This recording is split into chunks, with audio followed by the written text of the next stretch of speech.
All right, everyone. Welcome to the intermediate to advanced market structure.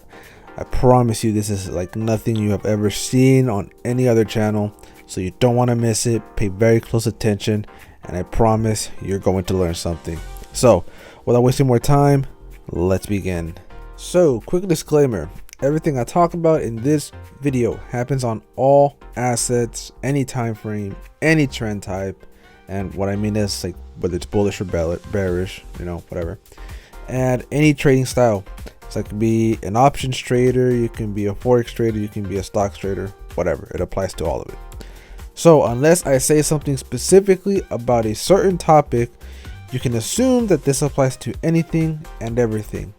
And also, I will link an SMC concepts video explained that I did for my supply and demand series that can be tied in very, very well to this video. I mean, you can look at it as like a part 2. I go into so much stuff, it's incredible. You should really look at it after finishing this video. Okay, so let's move on. Okay, so the two types of structural points, you have two types, and I don't think I've been the first one to claim such types. I'm pretty sure someone else has done something like this, but as far as I know, I'm not aware of it. But if there is, you can link them down below. Now, the first type is type A, which is major swing points.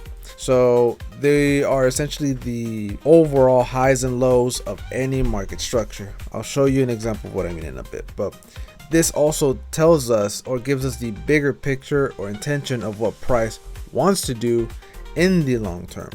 While type B is considered minor or internal structure, and these are the more short-term swing points of what price is currently doing in order to form the overall picture. So it's kind of like the little smaller puzzle pieces that help form the bigger puzzle pieces, and then those bigger puzzle pieces come together to form that bigger picture. So let me show you a quick example of what that looks like. All right, so the first example for the type A major swing points. Here you can see major structural points that were created and that show you the overall market direction and what its intent really is, which in this example would be switching from a bearish trend to a bullish one. So let me try to zoom in for you a little bit real quick. All right, here you can see that price was first in a downtrend, and then this higher low ended up getting taken out by this price action over here. So that was the first sign of a change of character or possible change in trend. And as you can see, we have our lower low. Afterwards, our second high was made, and then our second higher low was made. And then here we have that break of structure, right? And then our new higher high was created. So, well, really we had one higher high and then one higher low. And now again, we have higher high, higher low, higher high, and then once price pulls back, we'll have a higher low. But these bigger points, see these big swing points, these are the type A structures.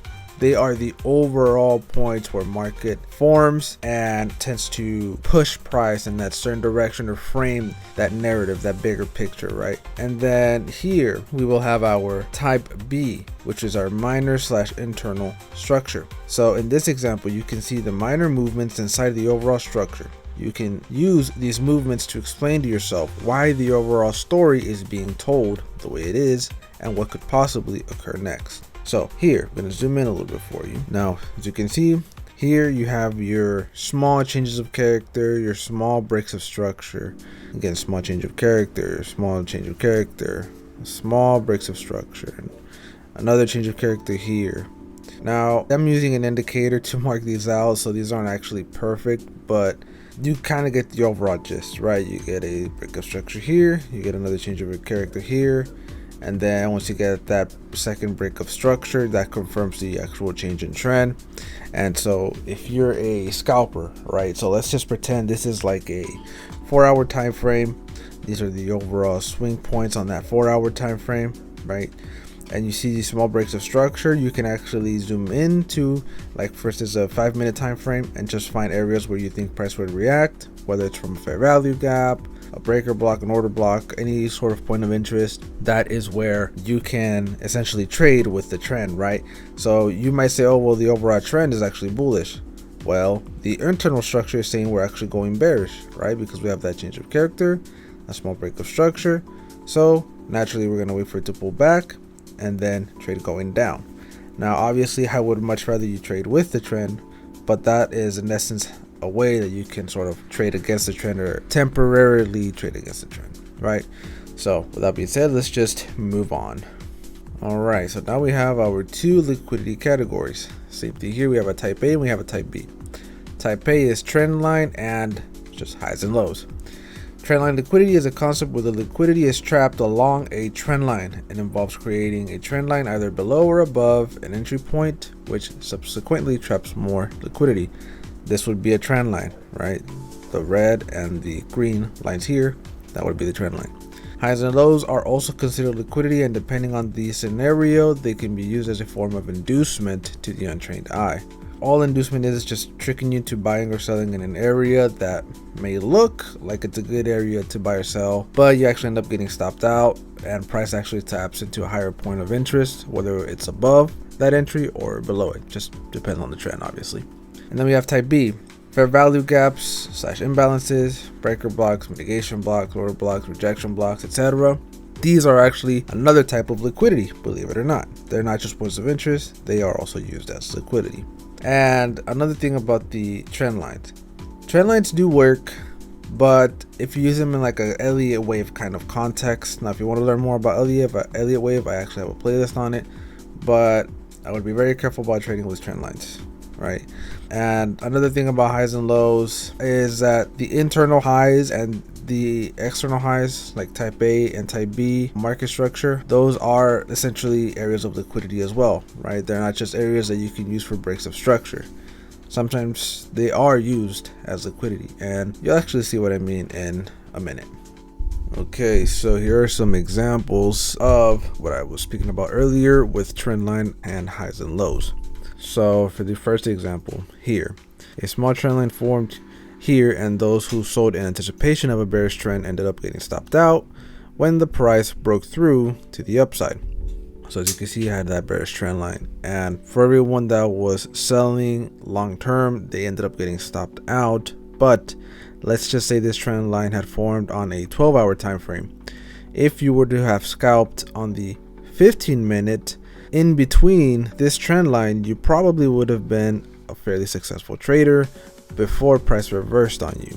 But if you want to learn more on that, look at my Elliott wave series. I actually show you how to do something like this.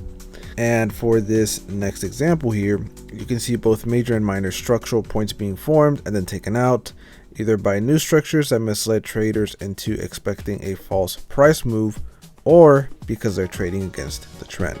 Now here you can see that we have our overall major structural points, right, by the green dots, and then you have our internal structural points with these little gray ones. Okay, and as you can see, while the overall structural points are being created, these smaller ones are being taken out. And here you can actually see some of these structural points that are also formed. I just didn't mark them out with the little gray dots. They were also taken out by this sweep right here of liquidity. So this liquidity here is what's known as being swept, or it could also be seen as a form of a fake out, right? Because maybe while this was forming, price looked like it was going down, but it actually ended up going back up, reversing on you, and then, you know, forming these consecutive bullish candles. But essentially this is what a sweep of liquidity would look like. Okay, so I would recommend you open up a chart and see if you can spot stuff like this, so that way you can get that practice in. And also looking at, you know, some other videos of traders live trading, that would also help. See if you can spot that internal and major structure points and the liquidity getting swept. Okay, all right, so now we have to talk about consolidation. I promise guys it gets a little more advanced after this. Okay, so consolidation is a term used to describe a period where the price moves within a confined range bounded by a clear resistance and support level. So here, this will be your resistance level, and then down here will be your support level. Here's a more detailed explanation. So range bound. During consolidation phase, price bounces between a high and low, or a low range. These are often referred to as support and resistance levels. The price bounces back and forth between these two levels. Next, you have volume. Typically, trading volume is lower during consolidation as traders are unsure of the future direction of the market. Also, consolidation, if there really is some kind of algorithm, right? If there was an algorithm controlling the market, consolidation is also a form of accumulating buys and sells, right? Because people that are new to trading or people that are anxious or just have no control over their emotions, they're buying and selling when they should just wait to see what the market's going to do. Right, so that's also another way that you can see it. It's creating liquidity. Next, you have breakout. The consolidation phase ends when the price breaks out of the range, either upwards or downwards. This breakout is usually accompanied by a significant increase in volume. As you can see here, when price broke out, you can see there was some big volatility going downward. That is a sign that the trend is now starting to form, or it's going to continue to form in its original direction. So if it was going down and it breaks out of a consolidation downward, the trend is going to continue downward. If the trend was a bullish trend, right? Let's just say the trend was bullish and there was consolidation, and then all of a sudden price breaks out in the opposite direction, that is a good sign that your trend is going to be bearish now. Okay. So, signal for future price movement. A breakout after consolidation can signal the start of a new trend, or again, continuation of the same one. Traders often use these breakouts as trading signals, assuming that the price will continue in the direction of the breakout. So, if you're trading with the trend, you can actually use it as a trading strategy. So, as you can see here, when price broke out of this consolidation on this candle, you could have entered here, and you could have used that as a trading strategy. Let me zoom in for you a little bit, actually. So here, price broke out with this candle, you could have entered here. Price broke out with this candle, you could have entered here. Price broke out here, entered there, so on and so forth. Now, believe it or not, there is something called market maker models that in a sense uses this kind of same concept, right? Now, if you want to look and learn more into that, you can actually look it up on my channel. I talk about it a little more deeply in there. I'll show you what market maker models are, and you can use this idea or this concept to also make your own trading strategy. Now, if I'm not mistaken, someone on YouTube already has a trading strategy, trading breakouts with, I believe, USDJPY on around the 9:30 a.m. open New York time. I just haven't really looked into it, but maybe you guys can try something out with that. Point being is that breakouts can also be a trading strategy as long as you fine tune it. And yes, consolidations can occur in type 1 and type 2 market structure. It's all fairly subjective, I'm not gonna lie. What you might consider type 1 structure, I might consider type 2 structure.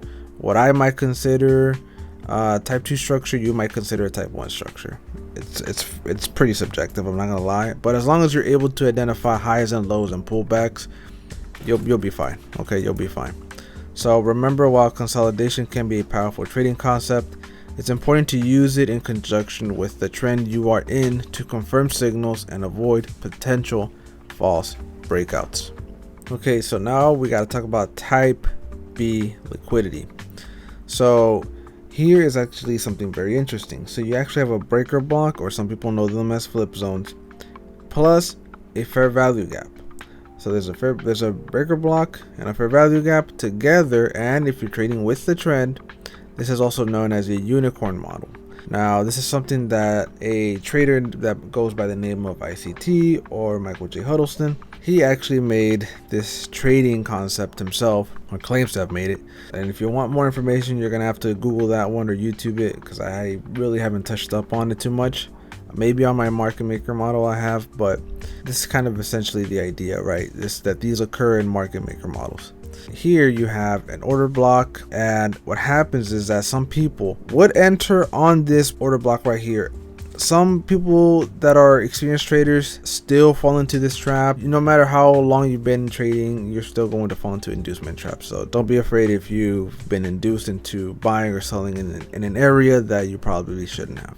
But point is, let's say you're tricked into buying here, right, in this order block or this demand zone. Price breaks through it and takes you out. That is known as inducement, and it taps into the order block that was actually set under it down here. And as you can see, Once it took your stop loss, it actually did something known as sweeping liquidity, which all that really is, again, is just sweeping up those highs or lows. And in terms of like banks, they're actually sweeping your stop losses. They're taking them out and they're using it as fuel. So again, sweeps your stop loss, comes down, taps into that order block or that demand zone under it, and then price moves into the direction it wanted to. And here you actually have something called a volume imbalance. Now, if you want to learn more about what a volume imbalance is, I suggest you do a little bit of YouTube searching, because I'm not completely experienced in volume imbalances.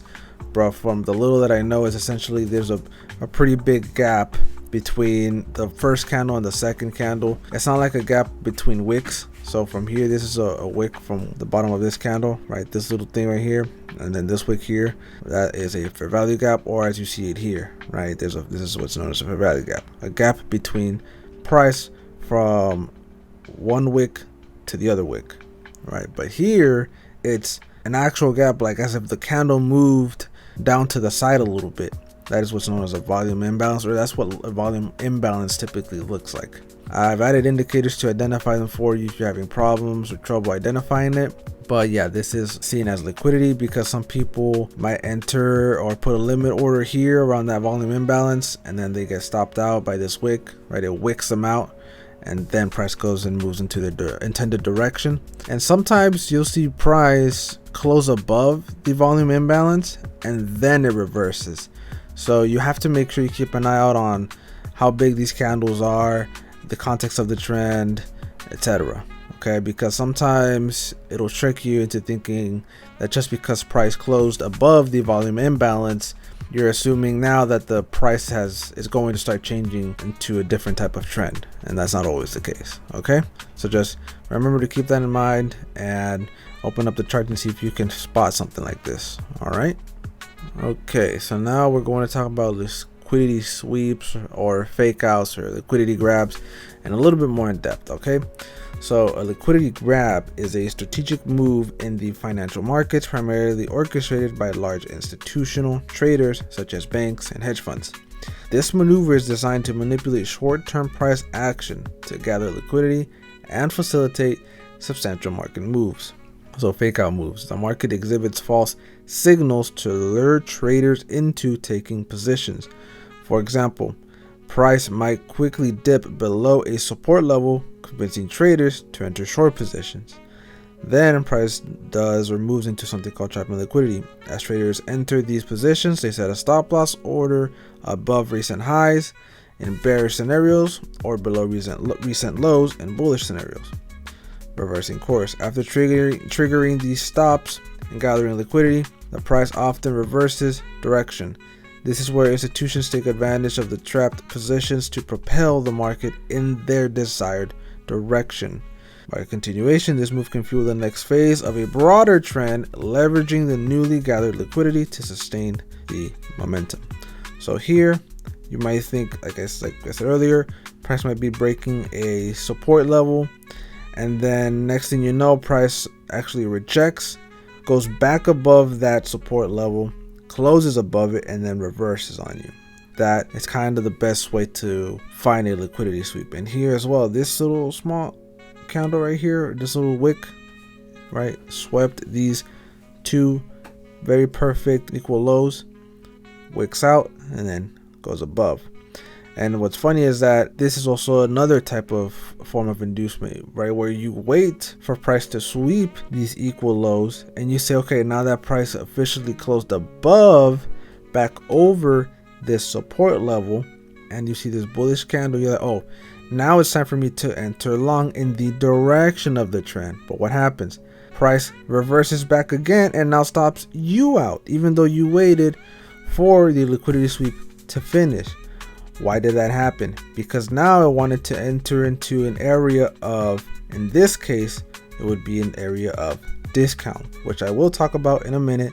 But yes, even though you might have waited to not be induced or to not be swept or turned into liquidity yourself, that might not be enough if you aren't adding a few other confluences into your trading. So with that being said, let's move on. A few examples here. So in a bearish trend, right, you might have your breakup structure going down. you can see that price swept liquidity by making it seem that it's going to shift in trend. Why? Because price broke a fairly major structure. You could consider this maybe type A or type B. Let's just say for this example, I'm going to say it's type A structure, right? You can see, oh, it's a possible change of character. What does price do? Goes back down, right? In its original direction, which is a bearish trend. So even just because you have a big candle, one big candle closing above a major structural point, that's not enough to say the trend has shifted. Okay, it's not. You have to wait for another break of structure to occur to give you a higher probability of a change in trend. Okay, wait for that next break of structure. In this case, it should have been a break of structure of this swing point, but we didn't have that. And here in a bullish trend, as you can see, this was just a wick that swept this low here. I would say this is more of a type B structure. It swept this low here and then continued in its original direction. Okay, it's not the craziest thing in the world. It's not that difficult to find, but it is something you have to keep in mind when trading and when using it as a confluence for entering trades.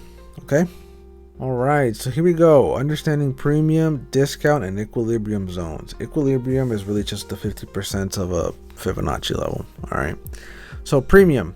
In trading, a premium market refers to a price range where the market is considered expensive relatively to its historical price movement.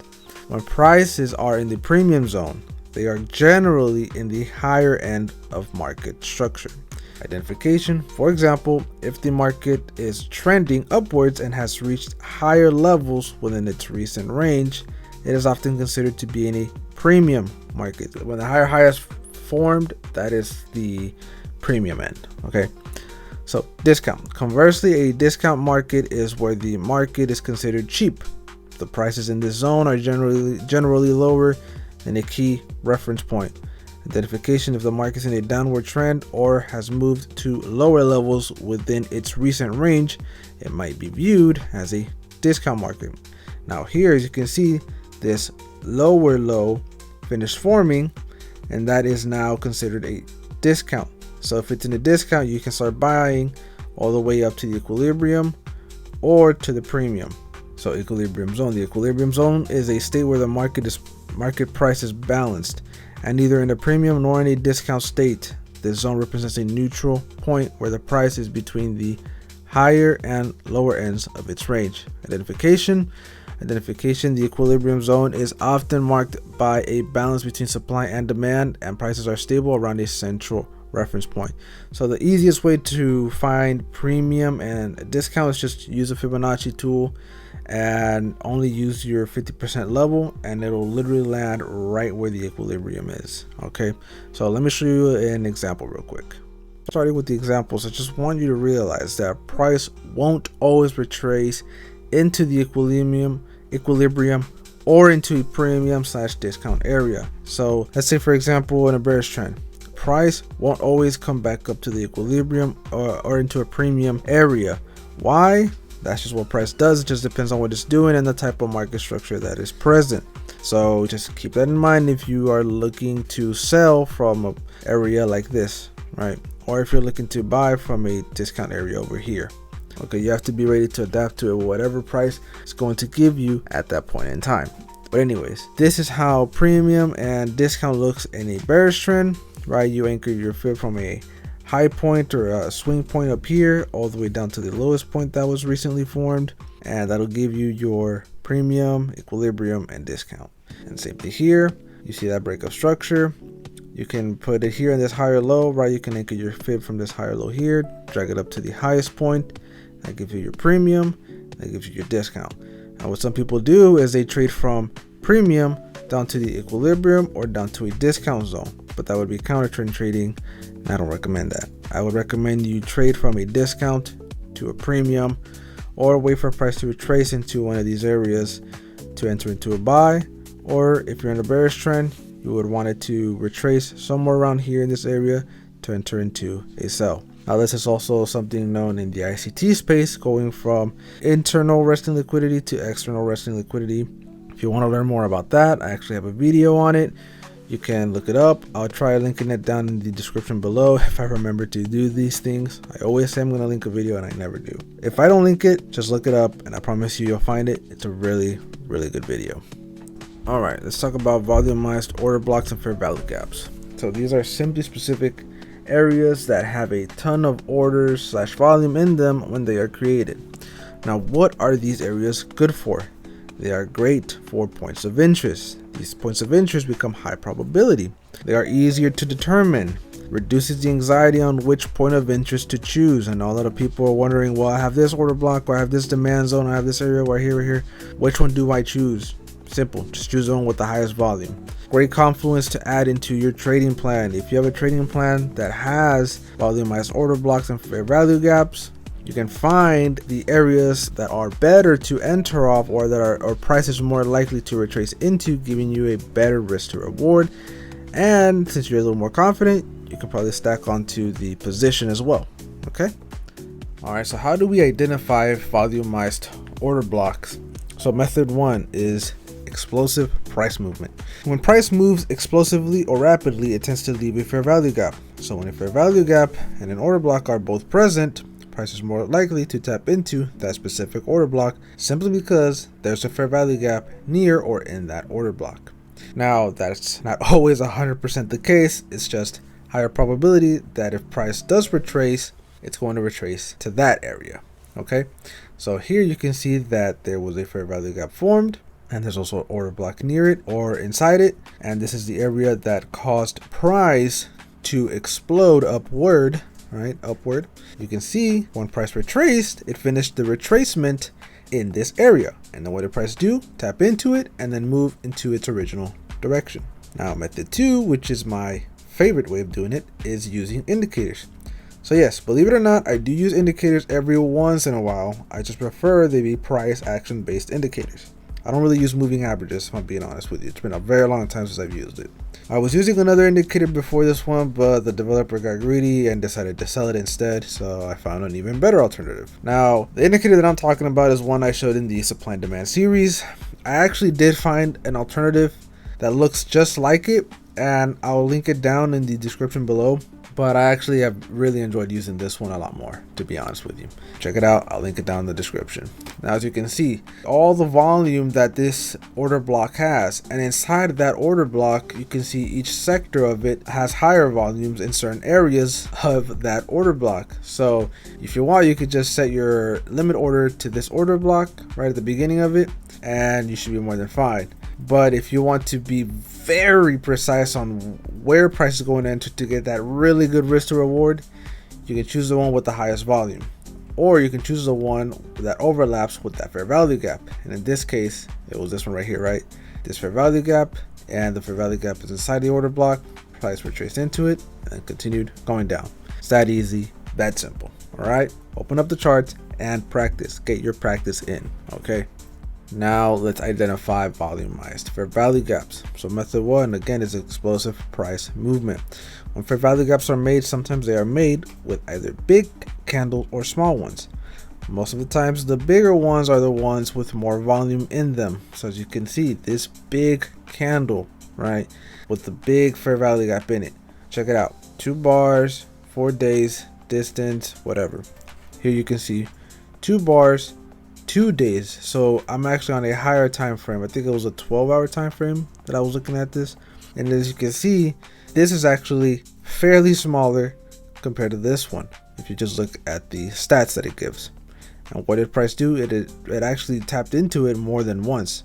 It actually tapped into it 3 times, and price still didn't break above it, and instead kept going down.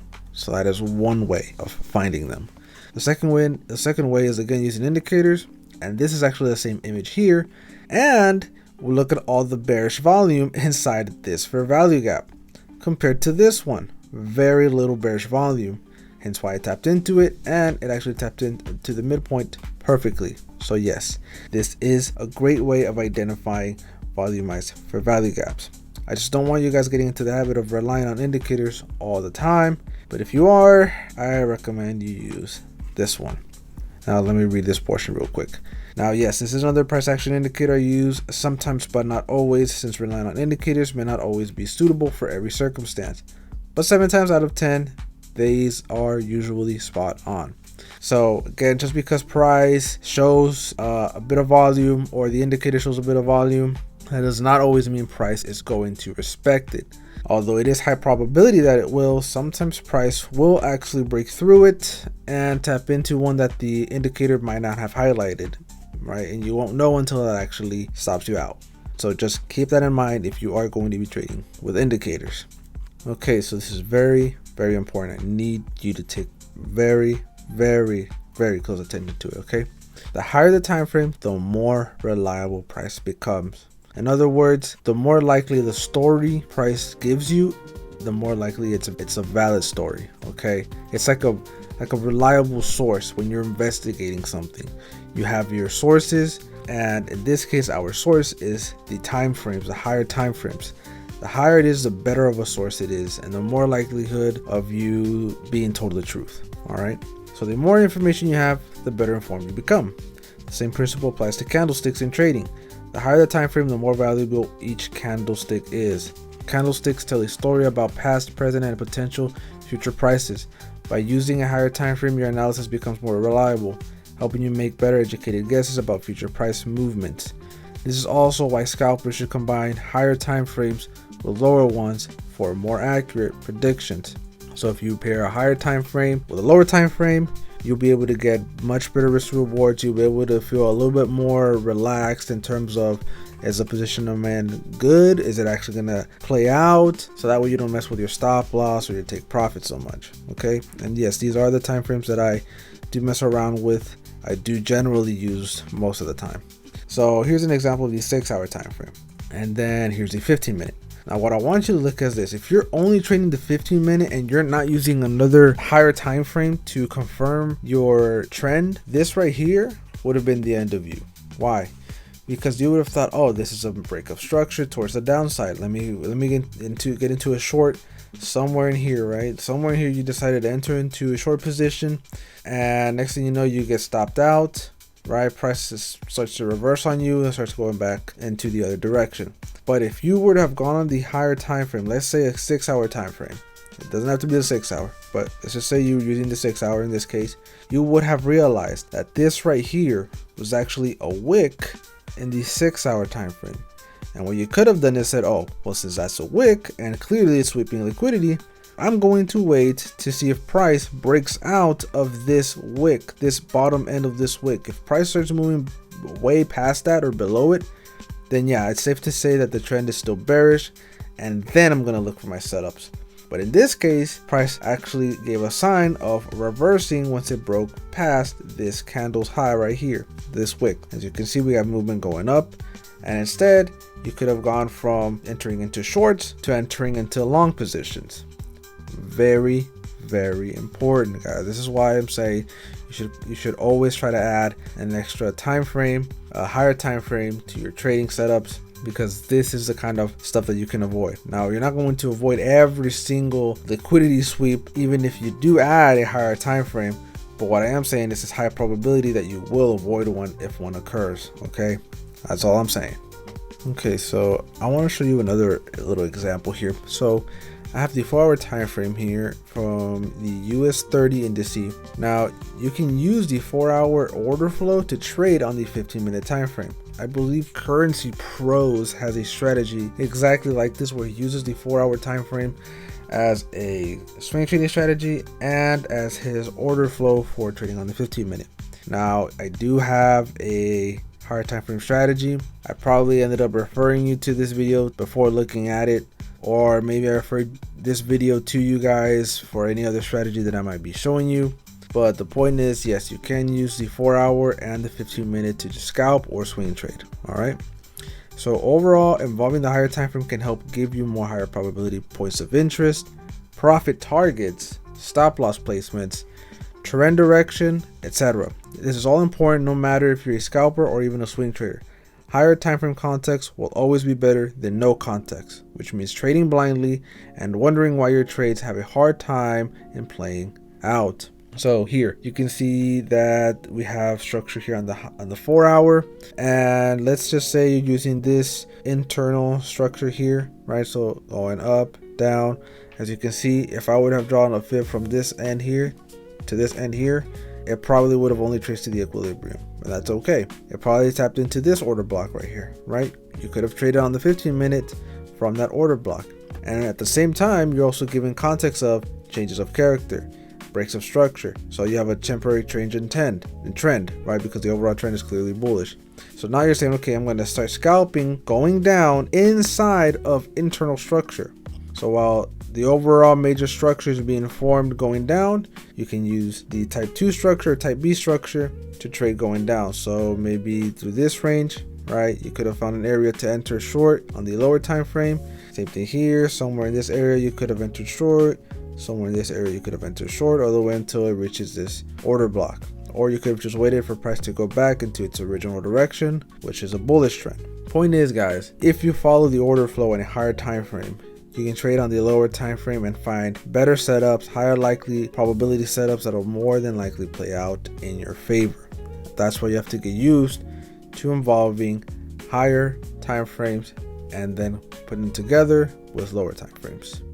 Probably the biggest setback that you're having, and you might not realize it, but it's getting familiarized with certain terms.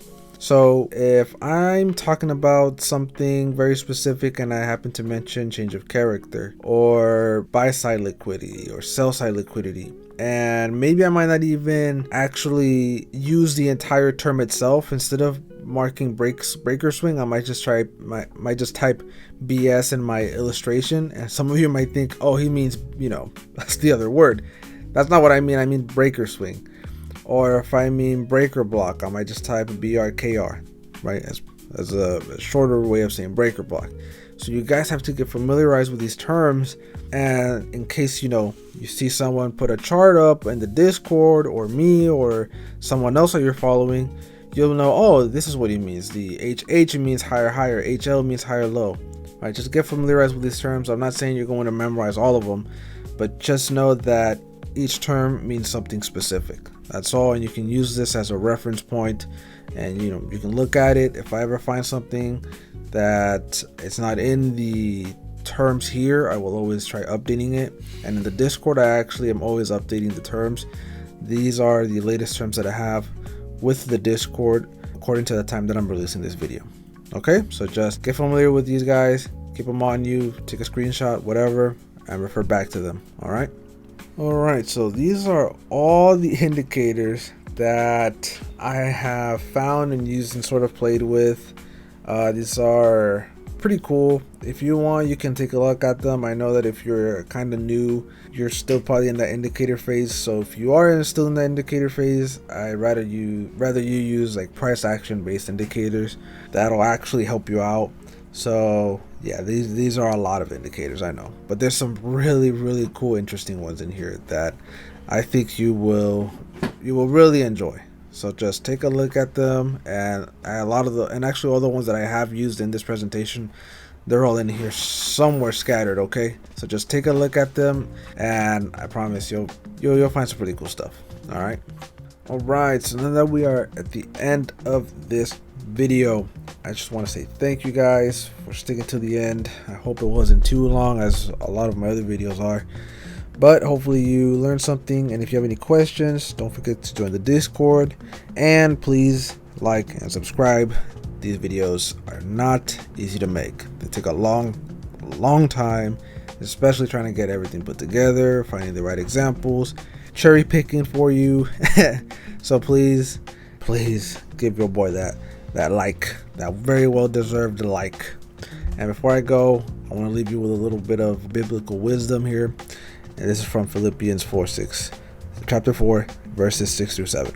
And it goes, do not be anxious about anything, but in every situation, by prayer and petition with thanksgiving, present your requests to God, and the peace of God, which transcends all understanding, will guard your hearts and your minds in Christ Jesus.